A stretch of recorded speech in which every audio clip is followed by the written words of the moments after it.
It's been a pretty cool start to the year. Just having those 2 interceptions already. I'm just happy to have those guys around me too. I feel like the team's kind of rallied around my success, which is awesome to see. Talk about the chemistry that you guys have with Coach Wink's system and how much more comfortable you guys are with the system right now. When we're out there, we know like we can give it our all, we can give it our best. When it's the next person's time to go out there, they're going to do the same thing. Every game we go to is going to be a hostile environment. I think something we say every away game is it's just going to be us there, and that's all we need.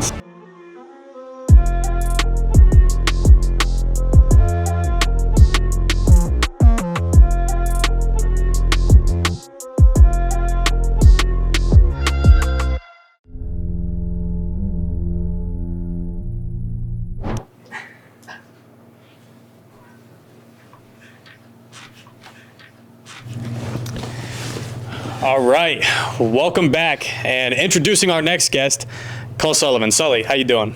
Doing good. How about you? Doing great. All right, let's get right into it. Coming hot off of my first Maize Out, a big win versus Wisconsin. Want to give a shout out to everyone. The 111,000 they said yesterday. For the big noon kickoff. Electric atmosphere, big win versus Wisconsin. Wasn't the cleanest win of all wins, but Big Ten play is not going to be clean every single week. So we were happy to get that win and moving forward to USC next week. Sully, how you feeling about the game yesterday? How you feeling about the fans and the Maize Out? How was that atmosphere yesterday? Yeah, the atmosphere was unreal yesterday. I mean, I got to believe that, you know, with our defense's success, especially in the second half, the fans definitely played a huge role in that, getting their offense out of tune. For sure. I mean, hearing the stadium pulse on third downs, I mean, it looked like the video game from the sidelines when we were watching defense, seeing everyone get up, the entire Maize Out.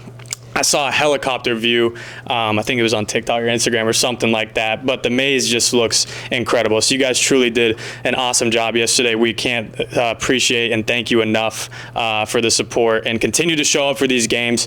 Yesterday was a hot one, but it is going to start to get colder. So we need you guys to continue to show up. Guys like Sully, it helps them out on third down. They feed off of your energy on those third downs. But jumping into your story, man, you are an awesome freaking competitor, and I've loved to watch you work, especially coming from spring to fall to in season and doing what you're doing is no surprise to me at all. Mr. Consistent, I will say. But talk about your mentality coming into your second year and how it has changed overall, just approach, mentality, film study, everything that goes along with being a collegiate athlete and a linebacker, because that's an important job on the defensive side of things. So talk about your mentality and how that is all shaped to being you now. Yeah, I think, you know, coming into my second year, you know, I was thinking to myself, what is the next step? Like last year I played a lot of special teams, right, but I wanted to make that next step and be a contributor on the defense. So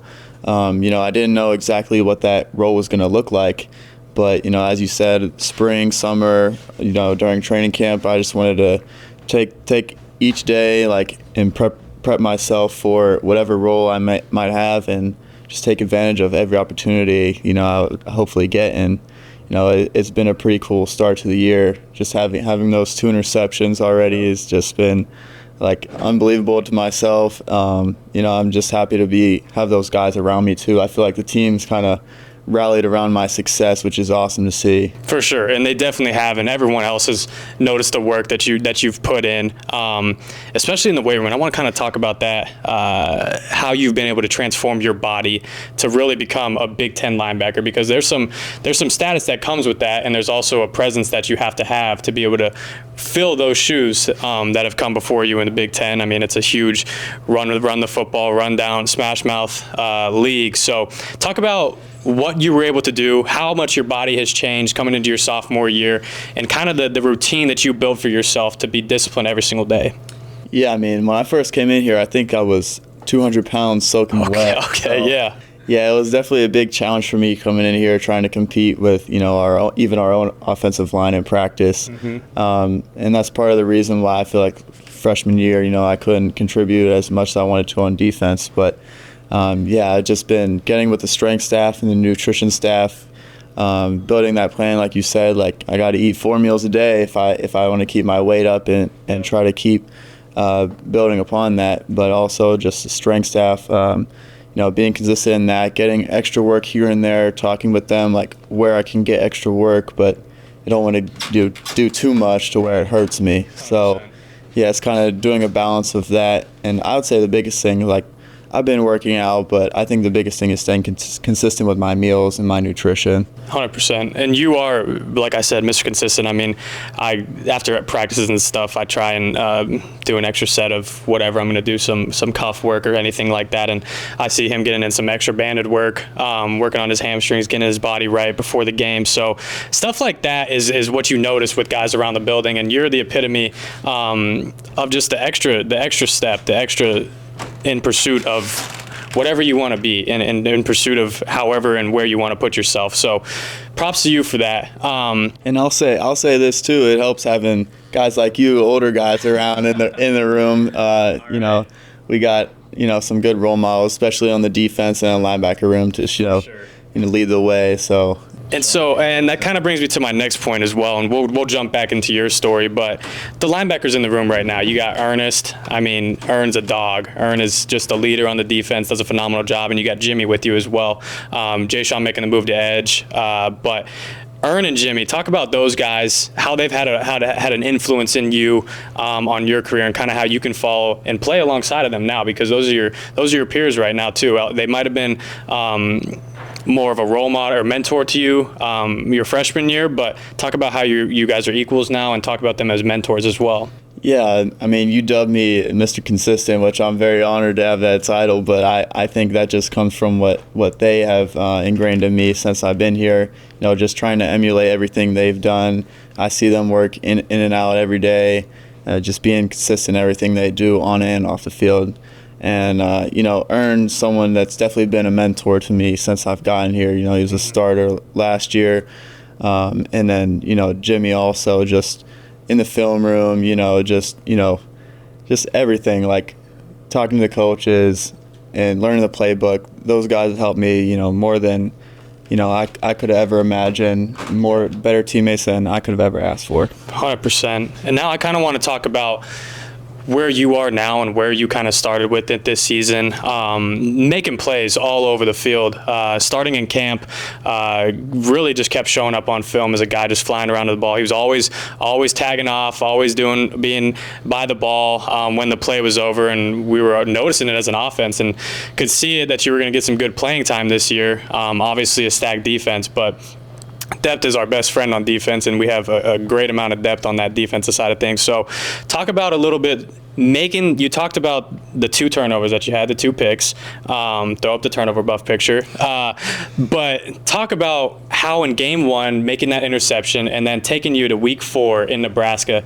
how much confidence that week 1 interception instilled into you to understand that, my hard work is paying off, I'm making plays, this is fun, I'm having fun playing right now. And talk about the confidence that you have heading into USC next week and also coming off of Nebraska last week. Yeah, I think, I already mentioned, like, I didn't know how big my role was going to be this year. And going into that first game, it really wasn't a huge role. And, that was okay. But trying to make the most of that, like, I had a sack in that game, and the interception just boosted my confidence a lot to where I was confident with them feeding more and more reps. And, I was able to handle that mentally and, and then it's kind of pushed me to try to become more of a leader and vocalize my, what I see as well on the defense. And I think it's just building more trust between, all of my teammates, but also the coaches too. 100%. And talk about the chemistry that you guys have on the defense right now. I mean, in Nebraska, what was it, 7 sacks, I believe? Was it 7? Yeah. 7 sacks in... Along with that, an interception from yourself. But talk about the chemistry that you guys have in year 2 with Coach Wink's system, and how much more comfortable you guys are with the system right now.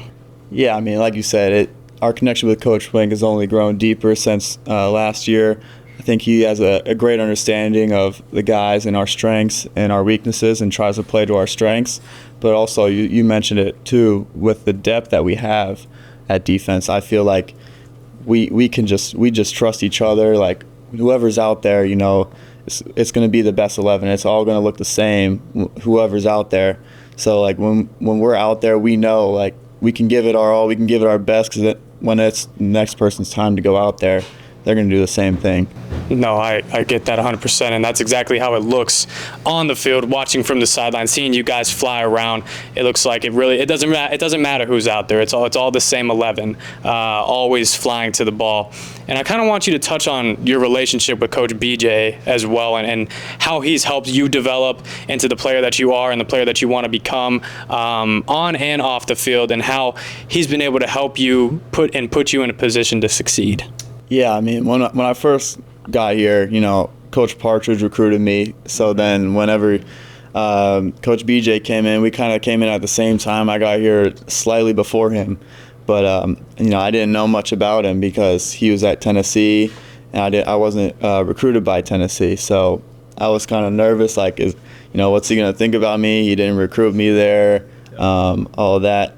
But, it's been a great relationship ever since then. He sometimes jokes with me. He says they didn't recruit me at Tennessee because they thought I was going to be a tight end. Mm-hmm. So I was like, I don't know if that's a good thing or a bad thing, but whatever. Everything's going great right now, so we'll take it. But yeah, he's been definitely an impactful person in my life, not only football, but he always preaches the right things, like going to class, just taking care of your body. I trust him greatly with everything, not just football, but off the field stuff too. Him and Coach Wink have been great mentors for me, and just trying to point me in the right direction. 100% student athlete, ladies and gentlemen. And you touched on it a little bit, and I kind of want to pick your brain as to. And I had a different recruiting process. I mean, I started at UCF and ended up finding my way here. And I have my reasons for being here, but why Michigan? Why was Michigan the spot that you wanted to be at? What was so special about this place? And being here in your second year, what has held true? And what do you believe even more than you did when you were getting recruited? Yeah, I think, I believe in just being well-rounded. I feel like I want to be a very well-rounded person, and I think that Michigan is probably the most well-rounded university in the world, and I think that has held true since I've been here. It's the best academics and football that you can get, and just the alumni network has been amazing already in my second year, and just seeing the fan base here is amazing. The student life is amazing. So you can't get all of that. You might be able to get one or two of those things at a different place, but it's hard to get everything all in one spot like Michigan does it. Was it challenging at all? I mean, you talked about Coach Partridge. Is that his name? He recruited you to come here, and then obviously the coaching change happened with Coach Morgan in the job. How was that? How were those conversations had between you and Coach Moore? What made you feel still stable with this decision to remain with your commitment, even though the whole staff was kind of leaving? Not the whole staff, but it was a different staff. Some different guys were recruiting you. It was a new defensive staff. Coach Wink was coming in.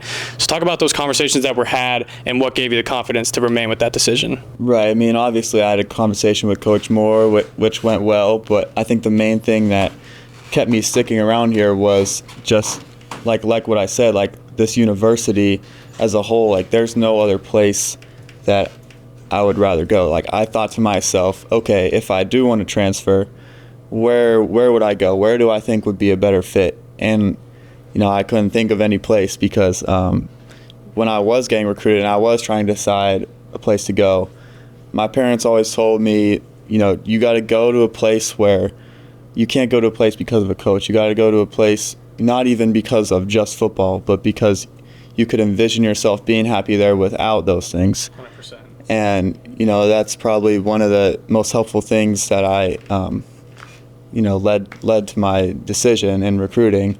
And so, that's probably why I ended up staying here, because even if the coaches are different, that alumni base is still the same. The education is still the same. You still have that great tradition of football that's still going to be here and always will be here.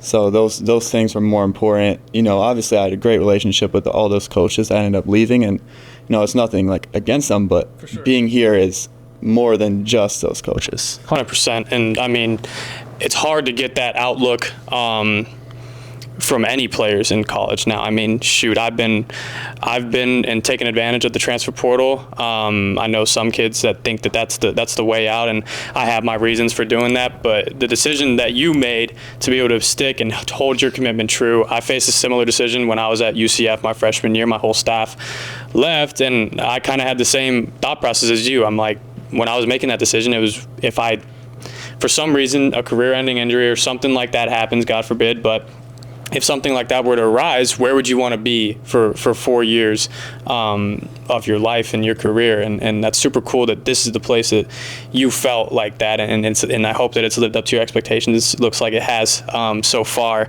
And you talked about and mentioned your parents, and we were talking about them a little bit before, how you guys have your Sunday schedule and whatnot. But talk about how their influence on you has instilled such great principles, and just talk about what they've meant to you. I know you're going to have a good answer for this one. Everyone loves their parents, but just give them a little shout, give them a little love. Talk about what they've meant to you and how they've instilled this discipline and consistency in you.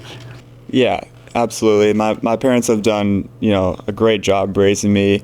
I wouldn't be half the person I am without them today.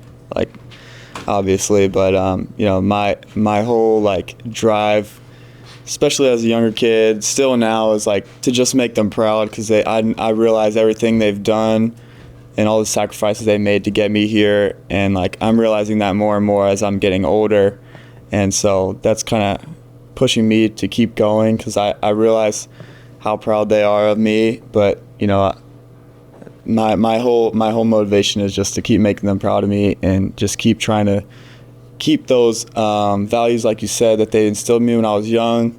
I was raised in a Catholic family, so just to try to spread that faith and spread, God's word as much as I can, through this platform that I've been given here. And yeah, that's what keeps me going. Awesome. Shout out pops, shout out moms. All right, a little bit of similarity that we share in our personal life is being Steelers fans. My dad is originally from Pittsburgh. You're from Pittsburgh. I don't know what town my dad's from Pittsburgh. You told me just to say Pittsburgh. So there's a lot of small towns in Pittsburgh. But talk about being from Pittsburgh and embracing that steel curtain mentality that the Steelers have instilled. Being in Pittsburgh, I mean, watching their defense and do what they do. I grew up watching Troy Polamalu, James Harris, and guys like that. So talk about that mentality being from Pittsburgh and how that is translated to you being a linebacker. Yeah, I think, anyone from Pittsburgh will back me on this, but people from Pittsburgh are proud to be blue collar. They embrace that blue collar mentality of just being gritty, getting the hard jobs done. It's not always going to be the prettiest looking thing, but we're always going to get the job done. And yeah, it's just something I've embraced in my own life, and coming here to Michigan was something that I connected to instantly, because we also have that blue collar mentality. We have those blue collar jackets and shirts. Yep. So that was something that I connected to instantly as soon as I got here. And like you said, growing up watching those amazing defenses, Pittsburgh is known. The Steelers are known for their great defense. They always win with defense. So that's something that I take pride in myself. I firmly believe that defense wins championships. So that's something that I want to try to. And same with Michigan too as well. Michigan is known for amazing defense, so I want to carry on that tradition. 100%. And I mean, translating directly to you being a linebacker, it's super fitting. I mean, seeing you come downhill and fill a gap or smack somebody, I go back to the Nebraska clip on that screen that they threw. I mean, you smacked that dude. So it makes sense that mentality that you have, but then you have the duality of being a ball hawk too. So talk about if you're sitting laid up the night before a game, you got your music in, whatever, you're watching highlights, whatever you do the night before a game, and you're visualizing, because everyone has that visualization before they get onto the field the day before, throughout the week, whatever they have of making plays. Are you visualizing yourself making a hit, or are you visualizing yourself getting an interception? That is a hard question, because in my opinion, I think a turnover might be more impactful in the game. Yep. But I think making the big hit, kind of rallies the team more together. Gets the juices flowing more. So I would have to say big hit, because turnovers will come. Turnovers will come, but big hits are all about mentality toughness. So you got to have that mentality, and the turnovers will just come your way naturally. It's stick. All right, cool. I want to kind of jump into where we're at in the season right now. Just finished our second week of Big Ten play. Started off in Nebraska. Yesterday, Wisconsin, heading to USC next week, going back out west. Shout out my people, heading back to the West Coast. But talk about what you learned your freshman year throughout Big Ten play. Obviously want different outcomes this year, a different mindset heading into these games this year for sure, as a team collectively. But talk about what you learned from your Big Ten experience last year, because conference play is the season in leagues like this. So talk about what you learned from playing in the Big Ten last year and what you bring to this year having that knowledge now. Yeah, I think everybody knows that Big Ten is hard-nosed football. You know, you got to be tough. Every game's going to be competitive. You know, something that I learned last year, something that we've even seen this past week, is that, you know, anyone can beat anyone at any time. Like, I mean, no game is a gimme in the Big Ten, especially like. Penn State, UCLA. I mean, hey man, I didn't want to give that shout. I gave the shout. Shout out Tim Skipper. No free shout outs, I guess, but Tim Skipper was our interim coach at Fresno last year, so that's my dog. So congrats to him. But yeah, keep going. UCLA, but yeah, I mean that. You know, every game, like I said, is going to be competitive. You know, all these stadiums we're playing in are great atmospheres. All these fans, you know. Every fan base is great. You know, none other better than Maize and Blue. But Stuff the Big Alps. Shout out. But you know, every game we go to is going to be a hostile environment. So I think something we say every away game is it's just going to be us there, and that's all we need. So I think just having that mentality is going to help us push through this Big Ten schedule and. You know, hopefully lead us to that Big Ten championship. For sure. And I mean, last year was a completely different Big Ten, obviously making trips out west to Washington.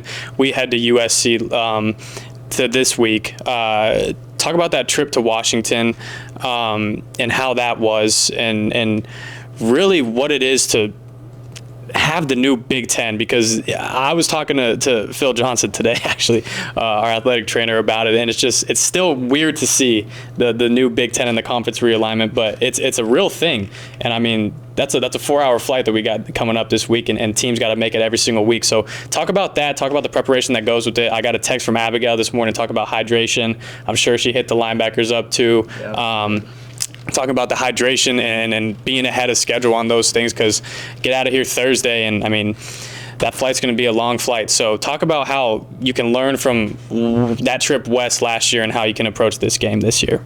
Yeah, I mean, I know it was my first year, so it was definitely a unique experience for me, but I'm pretty sure it was a unique experience for everybody on the team heading out there for a regular season game. I mean, I know we went to the Rose Bowl, but that was for postseason. We were out there for a couple of days. You know, school was over at that point, I'm pretty sure. Yeah. So, you know, we got to get – I think we're leaving on Thursday to go out to USC, so we're going to have to miss some class. We got to stay ahead of our schoolwork before we head out there. Exactly. You know, so that – I mean, hey, say what you want, but I think that's a factor into it too. Yeah, like you said, hydration, getting that right amount of sleep. Yep. I mean – just being the time change is a big factor as well. I mean, I don't know if you saw it. I know this isn't Big Ten, but Duke was out playing Cal at 10:30. They started at 10:30 last night. Yeah, I know. I couldn't imagine. See, that's the West Coast. See, that was the old Pac-12 after dark. Right. So I'm from Arizona, so I'm like a big West Coast football guy. I was a Big 12, Pac-12 is what I grew up on, and Mountain West as well, having the Fresno State background. But I'm up at the game starts at 10:30, kicks off at 10:30 here, and I've been my first 2 years in college, I was in Florida, so I was East Coast time, so I'd miss out on all the basketball games. I miss out on playoff basketball games. I miss out on all the Pac-12 games. It was Pac-12 after dark then, but then the conference realignment took the Pac-12 away, sadly. But no, I'm sitting on my couch, and my girlfriend back at Fresno, she's at the Fresno State game, so I'm watching it, and it's Fresno State, Nevada. I got some buddies over there, so it's midnight and it's halftime at the game. I'm like, dude, what am I doing? I got to go to bed. But no, it is nuts talking about the Duke and Cal game. But good thing we got a 4:30 kick. It's 4:30, right? 4:30 kick next week. 7:30 Eastern, which is doable. I mean, we're gonna get back pretty late. But let's jump a little bit into USC. A high-quality opponent, obviously, slings the rock around. Lincoln Riley, offensive mastermind and staple in college football and just in football in general. So they're going to have ways to attack our defense, but I'm confident that in our defense with what we're going to be able to do. But talk about your approach for a game like this. Head into a quality Big Ten opponent. All opponents are quality in the Big Ten, but USC having a great year so far. Talk about your mindset and your mentality heading into this game. I think this is a great opportunity for everyone. Like, these are two of the most traditionally rich programs like ever, like in the country. So like being on that platform in the Coliseum. With those two fan bases, the whole world's going to be watching. So I think it's just an amazing opportunity to go against them. They have had a great season so far. We know their offense is explosive. We know they're going to make some plays here and there.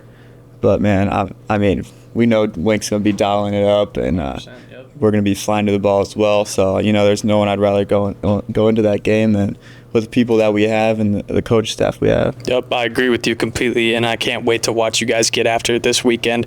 And that was a good one last year, you and USC. I remember I was tuned in for that. Shout out Stripe Out.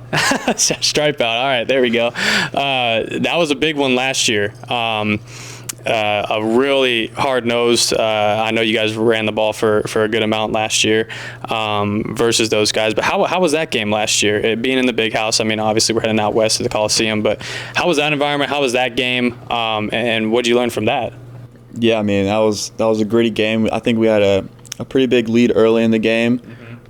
Started to dwindle towards the end, but Khalil broke a huge run at the end to seal the game.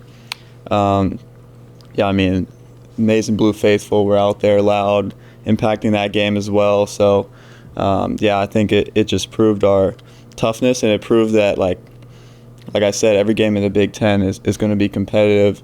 Neither Michigan or USC ended up having the season we wanted last year. Yep. And we both started the year with high hopes. It didn't end up the way either of those teams wanted to. So, I think now this game, both of us heading into this game, still having high hopes for the season. So, it could change the trajectory of either team's season, whoever ends up coming out on top. 100%, and it is how it feels every single week in the Big Ten, in all honesty. And like you said, anyone can beat anyone in college football, but especially in a league like the Big Ten. And I can't wait to watch you guys go to work this weekend. It's going to be super fun to watch. I can't wait to see the offense do their thing this weekend. So I'm excited to get back out west. I'll have some family there, which would be cool. Your parents making the trip? Yeah, they are. Yeah. Do you got anyone else coming out or no? No, just my two parents and my cousin Michaela. Shout out Michaela. Shout out Michaela. There we go. We got some shout outs going on today. That's awesome. But I kind of want to wrap it up and talk a little bit more about your goals and your outlook for this season, and personally what you wanted for yourself as well as your goals for the team this year.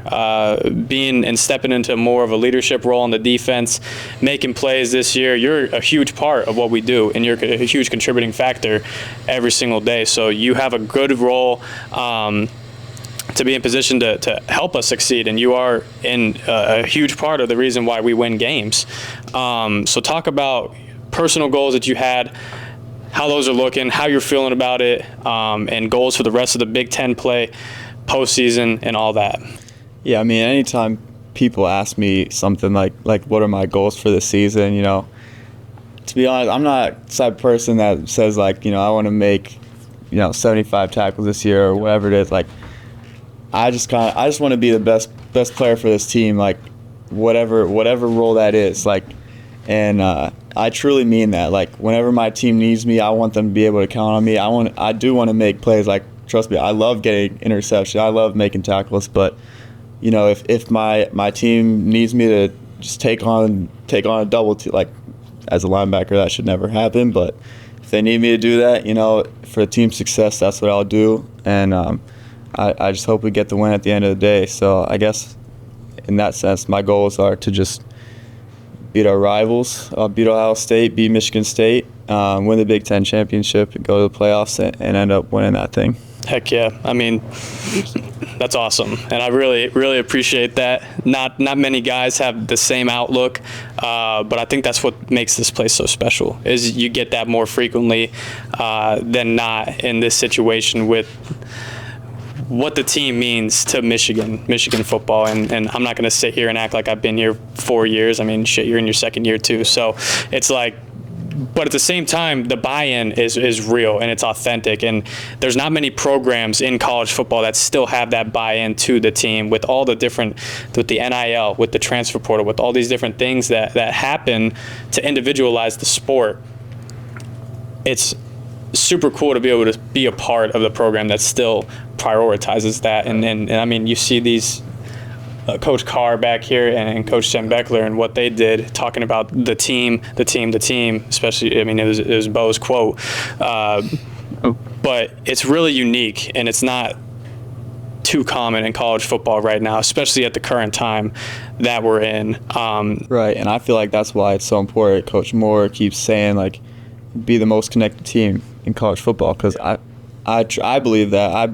That's part of the reason why I wanted to come to a place like Michigan, is because they still believe in the team over me. Like, the team is more important than me, and Coach Moore is doing his job and trying to keep the team more important than each person. And being connected is part of that. Being a connected team, if everyone plays together. There's a lot of people that could go for individual stats, looking for themselves. But I think if everyone is just doing their job and looking out for the best interest of the team, that's where you see everyone eats. If the team is successful, everyone will eat on their own. Exactly. So I think that's just a great thing that we have going on here. Yeah, and I mean, you look at it like, look at 23. Look at how many guys were drafted off of that team, and look at how successful it was. But it was such a team-based approach. I mean, you got everyone ate, like you said. I mean, everyone's promotions. Coach Moore's head coach now. Like, everyone moved up in the ranks. So that was awesome to see. And kind of just wrapping it up. Closing statement. What would you like to say to the Michigan faithful? What would you like to say to the fans that are in the big house every single weekend, 110,000? What is your message to them? I mean, nothing else but we love you guys. Every Saturday we know you're cheering us on, whether we're at home or away. Personally, I'm so grateful for you guys welcoming me into this family, and I couldn't ask for better support. So thank you. Awesome. Thank you for joining us. Hopefully this episode drops before USC. You guys can tune in before it. If not, we'll have a recap coming about how USC goes. Wish us luck on the West Coast, and make sure you guys tune in. Thank you, Sully, for joining us. Thank you, Mikey. Awesome.